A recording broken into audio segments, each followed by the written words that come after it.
আসসালামু আলাইকুম প্রিয় বন্ধুরা, welcome to my channel Ratna home style cooking.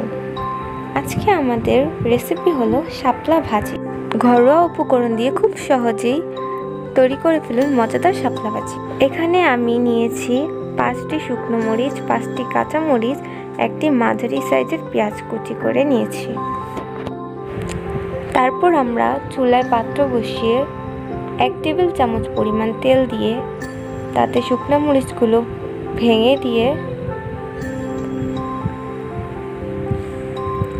পেঁয়াজ কুচিগুলো দিয়ে দেব, মরিচগুলো দিয়ে দেব।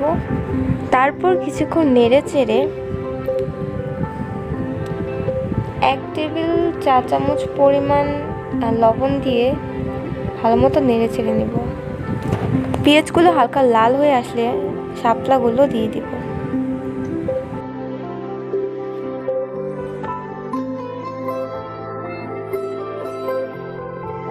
চুলা মিডিয়াম আঁচে রেখে কিছুক্ষণ পর এসে শাপলাগুলো নেড়ে দিব।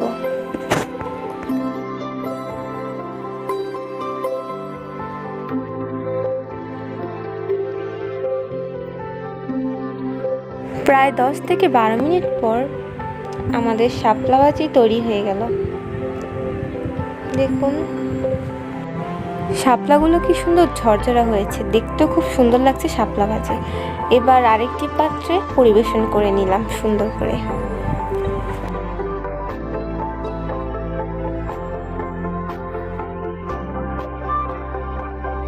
ভালো লাগলে একটি লাইক দিবেন, সাবস্ক্রাইব করে পাশে থাকবেন।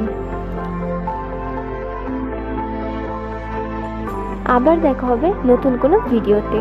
টেক কেয়ার এভরিওয়ান, আল্লাহ হাফেজ।